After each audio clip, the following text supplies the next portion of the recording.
लायपोमा पूर्वी तुरळक असणाऱ्या केसेस अलीकडे बऱ्याच प्रमाणामध्ये रुग्णांमध्ये आढळून येत आहेत। यामध्ये शरीरावर चरबीच्या गाठी येतात।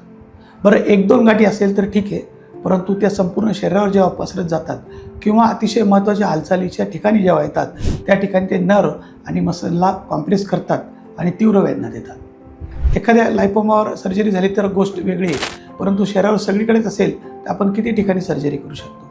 मग अशा वेळेस होमिओपॅथीचा पर्याय आपल्यासाठी खुला आहे। होमिओपॅथीमध्ये बरायटा कार्ब, कल्केरिया कार्ब, लॅपिस अल्बम, कल्केरिया फ्लोअर यासारख्या फायटोलाक्का यासारख्या अनेक रेमेडी यासाठी उपलब्ध आहेत।